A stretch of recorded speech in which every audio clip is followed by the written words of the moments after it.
There's plenty of controversy surrounding the politics of East Cleveland, and we found one issue in particular that may be a cause for alarm. It's about the city's responsibility to get a finance director bonded.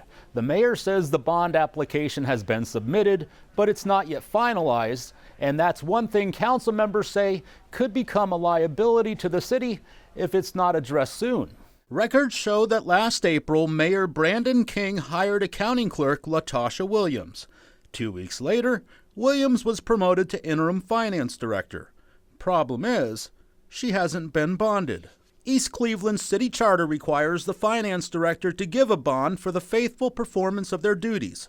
According to Ohio's revised code, each officer of a municipal corporation required by law or ordinance to give a bond shall do so before entering the duties of the office.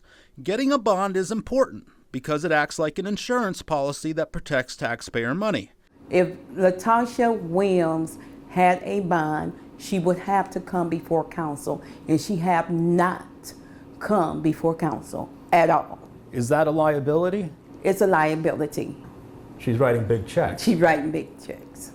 Council passed a resolution in August ordering Williams to present a bond to council members. Council President Juanita Gowdy says that Williams hasn't yet presented a bond. So we asked Mayor King why, after 5 months, Williams still hasn't been bonded. She is signing checks without being bonded. So the bonding application is in. The bonding process, the application, is a lengthy process. I'm not sure of all the details, but the banks have to do their due diligence to then provide the necessary bonding amounts. Isn't that a liability to the city? A liability to the city? Yeah. A bigger liability, Mike, is that services aren't provided. King says Williams is still getting up to speed in her new role since the abrupt departure of the city's previous finance director. We hadn't had a chance to, in fact, even get her properly trained as the finance director. Mark Kovac, a spokesman with the auditor of the state of Ohio, tells us public officials making decisions concerning public funds without bonding essentially place those public funds at risk without a guaranteed means to recoup them, should those funds be misspent or mishandled. Gowdy says since Williams was promoted in May, she also hasn't submitted any financial reports to City Council. Council been asking for her to come into the meeting so she can address us, and she would not come. How many meetings has she attended? None. Mayor King says he remains dead set against having Williams appear before council.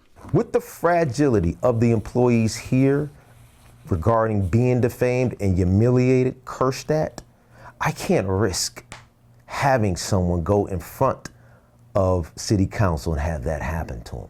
Mayor King says that Gowdy should be aware of the city's finances since she is on the city's Financial Oversight Committee, but he does admit the city is a few months behind on reporting their finances. In fact, there have been no reports filed on the city's website since March. We requested copies of the city's expenses since that time and still haven't received them. We wanted to speak directly with Williams, so we emailed her, and we even left a note in her office. But King says he doesn't want her speaking with the media either. Despite our request, we still haven't received the city's financial report since the month of March. A spokesman with the state auditor's office told us that due to East Cleveland's fiscal emergency, the governor has ordered the oversight of the city's finances, but they don't monitor every check that's being written. Mike Mason, 19 News.